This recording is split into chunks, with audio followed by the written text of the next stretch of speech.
அனைவருக்கும் வணக்கம்.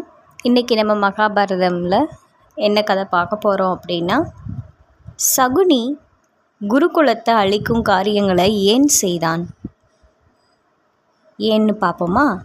நம்ம சேனலை சப்ஸ்கிரைப் பண்ணாதவங்க சப்ஸ்கிரைப் பண்ணிவிடுங்க.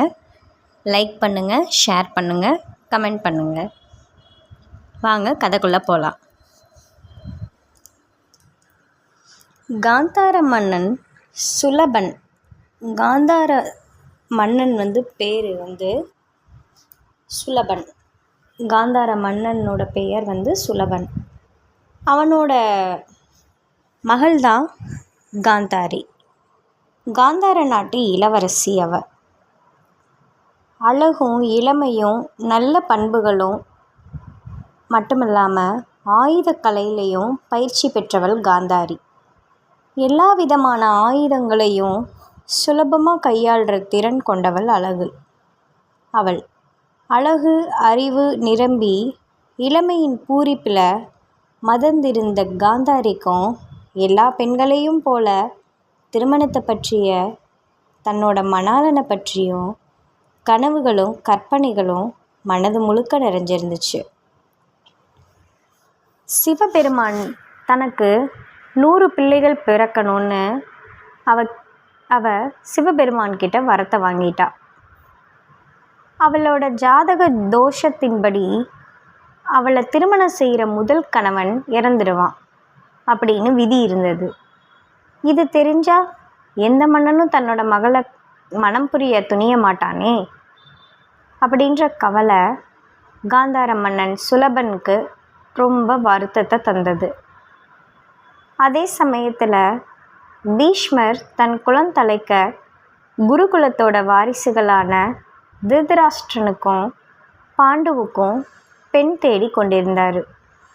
திருதராஷ்டிரனுக்கு மணமுடிக்க காந்தாரிய பெண் கேட்டு வந்த பீஷ்மர் அவரோட தூதர் காந்தார நாட்டு மன்னன் உடனே ஏற்கலை. எப்படி ஏற்பான்? ஏன்னா அறிவும் அழகும் ஆற்றலும் நிரம்பிய தன்னோட மகள் ஒரு கண் தெரியாதவனுக்கு மனைவியாவதா என்ற எண்ணம் அவனை வாட்டியது. உண்மைதானே, எந்த ஒரு பெத்த தாயும் தகப்பனும் தன்னோட பிள்ளைய ஒரு கண் தெரியாதவருக்கு திருமணம் செஞ்சு கொடுப்பாங்களா? அதன் பின் குருகுலத்தோட அருமை பெருமைகளை மனதில் கொண்டு பார்வையற்ற திருதராஷ்டிரனுக்கு தன் பெண்ணை திருமணம் செய்து வைக்க சம்மதிக்கிறான். யார்? காந்தாரியுடைய தந்தை சுலபன். ஆனால் மகளுக்கு இருந்த தோஷம் அவனை கவலையை ஆழ்த்துச்சு. அதுக்கு ஒரு உபாயம் செய்கிறான். தோஷம் நீக்கிறதுக்கு பரிகாரமாக யாருக்கும் தெரியாமல் ரகசியமாக ஒரு ஆட்டுக்கிடாவை அவளுக்கு திருமணம் செஞ்சு வச்சு பின் அதை வெட்டி பலி கொடுத்து விடுறான். அதன்படி காந்தாரி தன் முதல் கணவனான ஆட்டுக்கிடாவை இழந்துவிட்ட ஒரு விதவை. திருதராஷ்டிரன் 2ஆம் கணவனாகிறதுனால அவன் ஆயுளுக்கு எந்த பங்கமும் இல்லை அப்படின்ற கணக்கு சரியாயிடுது. திருதராஷ்டிரன் அவன்தான் தன்னோட கணவன் என்று பெற்றோர்கள் நிச்சயம் செஞ்சிருக்கிறத அறிந்த காந்தாரி மறுவார்த்தை கூறாமல் சம்மதம் தெரிவிக்கிறான். கண் தெரியாதவனாய் இருந்தாலும் தன் கணவன் குருகுலத்தில் மூத்தவன், அரசகுமாரன் அப்படின்னு சொல்லி அவளோட மனசை தேத்திக்கிறாள். சகல சீர்வரிசைகளோடையும் பரிசுகளோடையும் தன் தமக்கைய காந்தார நாட்டிலிருந்து பாரதத்துக்கு அழைத்து போகிறான் சகுனி. காந்தாரியுடைய தம்பி தான் சகுனி.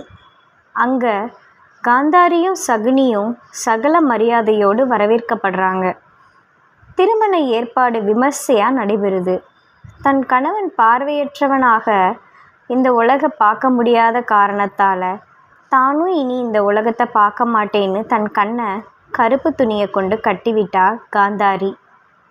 காந்தாரி திருமணத்துக்கு முன் தனக்கு இருந்த தோஷத்தால் ஆட்டுக்கிடாவை மனம் செஞ்சு கொண்டதும் அதற்கு பின் அதை பலி கொடுத்து முதல் கணவன் இறந்துட்டான் என்னும்படி தோஷ பரிகாரம் செஞ்சதும் பீஷ்மருக்கு ஒற்றர்கள் மூலமாக கிடைக்கிது இந்த செய்தி.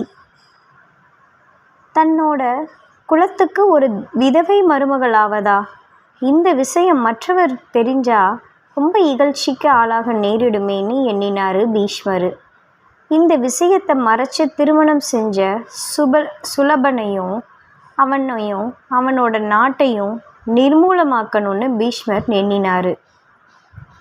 காந்தார நாட்டுக்கு படையெடுத்து சென்று எல்லாரையும் சிறைபிடிச்சார். அப்போதும் பீஷ்மரை சமாதானப்படுத்த சுலபன் மற்றும் அவரோட உறவினர்கள் பீஷ்மருக்கு அவருக்கு தெரியாமல் விஷம் வச்சு கொள்ள திட்டம் போட்டாங்க. இதையும் ஒற்றர் மூலமாக தெரிஞ்சுக்கிட்டாரு பீஷ்மர். அப்புறம் கோபத்தின் உச்சிக்கே போயிட்டாரு. ஒட்டுமொத்த சுலபனோட கூட்டத்தையும் பாதாள அறைக்குள்ள சிறையில் வச்சாரு. ஒட்டுமொத்த குடும்பத்தையும் நிர்மூலமாக்குறது பாவம் என ஆலோசகர்கள் சொன்னதால் ஒரு நாளைக்கு 2 பிடி உணவும் 1 சுரைக்காய் குடுவை அளவு நீரும் மட்டுமே அவங்களுக்கு வழங்க உத்தரவிட்டார். தன்னோட உடன் பிறந்தவங்களையும் உற்றாரையும் நோக்கிய சகுனி, இந்த உணவை வைத்துக்கொண்டு ஒரே ஒருவர் மட்டும்தான் உயிர் வாழ முடியும். மற்றவர்கள் ஒருவருக்காக உயிர் தியாகம் செய்துதான் ஆகணும். இல்லைன்னா அனைவருமே அழிந்து போவோம். யார் உயிர் வாழ வேண்டிய நபர் என்று நமக்கு முடிவு செஞ்சுக்கோங்க அப்படின்னு சொல்கிறாங்க. கொஞ்ச நேரம் ஆலோசனைக்கு பிறகு சகுனியோட தந்தை சுலபன், அறிவில் சிறந்த சகுனியே உயிர் பிழைக்கணும். சகுனி தன்னோட உயிரை பீஷ்மரோட குலத்தை ஒழிக்க பயன்படுத்தணும் அப்படின்னு சொல்கிறாரு. அவர் சொன்னதும் எல்லாரும் ஏற்றுக்கொண்டாங்க. அப்படியே ஒவ்வொரு நாளோட உணவையும் சகுனிக்கு மட்டுமே கொடுத்து மற்ற எல்லாரும் பசியில் இருந்தாங்க. அவன் கண்ணெதிரே ஒவ்வொருத்தரும் பசியால் செத்து விழுந்தாங்க. தந்தை சுலபனோட மரண அவஸ்தையில் இருந்தபோது சகுனியை அழைத்து அவனோட வலது காலை அடித்து உடைத்தாரு. சகுனி வலியால் துடித்த போது, உன்னோட ஒவ்வொரு அசைவின் போது இந்த மரணங்களெல்லாம் நீ மறக்கக்கூடாது, பழின்னு நீ அலையணும் அப்படின்னு சொன்னார் தந்தை. மேலும் அவரோட வழக்கையை ஒடிச்சு கொடுத்து இதில் இருக்கிற எலும்பை கொண்டு தாயக்கட்டைகளை உருவாக்கிக்கோ.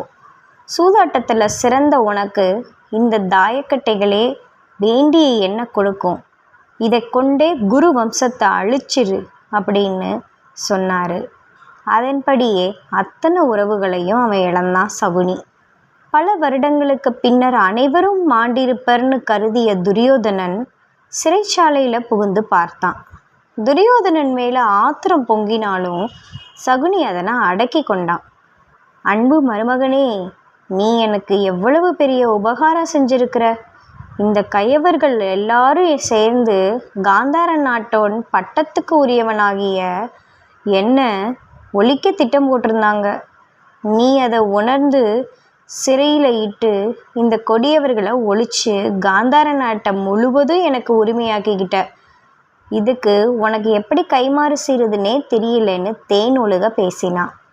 அவன் நாக்கில் விஷம் ஒன்று தான் இல்லை. துரியோதனன் அவன் பேச்சு அப்படியே நம்பி விடுதலையும் செஞ்சான். சகுனி தன்னந்தனியாக சூதே உருவாக வெளியே வந்தான். மனமெங்கும் கோபமும் பழிவாங்கும் உணர்வும் மேலோங்கி நின்னது சகுனிக்கு. குருகுலத்தை பூண்டோடு அழிப்பேன் அப்படின்னு சபதம் செஞ்சான். தீமையின் வடிவான துரியோதனனின் ஆலோசகனும் ஆனான். வீணான மோதலை கௌரவ பாண்டவர்களுக்கு இடையே உருவாக்கி தூண்டிவிட்டு ஒரு பெரிய யுத்தத்தையே உருவாக்கிட்டான். தன்னோட சபதத்தை நிறைவேற்ற இறுதி வர போராடினான் சகுனி. மக்களே, இப்போ உங்களுக்கு இந்த கதைக்கான காரணம் புரியுதா? சகுனி ஏன் பழிவாங்க நினச்சாருன்னு சொல்லி. என்னதான் நம்ம சொல்லுவோம், இயேசுநாதர் சொன்ன மாதிரி ஒரு கன்னத்தில் அரைஞ்சா மறுகன்னத்தையும் காட்டுங்கன்ற மாதிரி, அந்த மாதிரி இருக்கணும்னு சொல்லுவாங்க. பழி, கோபம், வன்மம் இது எல்லாத்தையும் விடுத்துட்டு நமக்கு கெடுதல் செஞ்சவங்களுக்கும் நம்ம நல்லதே செஞ்சுட்டு போயிட்டோம்னா அவங்களுக்கும் அழிவில்லை, நமக்கும் அழிவில்லை. நம்ம அவங்கள அழிக்கிறோன்னு நினச்சி நம்மளை நாமே அழிச்சுக்கிறோம். அதுதான் இந்த கதை மூலமாக நமக்கு உணர்த்துது. இந்த கதை பிடிச்சிருந்துச்சுன்னா லைக் பண்ணுங்கள், ஷேர் பண்ணுங்கள், சப்ஸ்கிரைப் பண்ணிடுங்க மறக்காமல். தேங்க்யூ.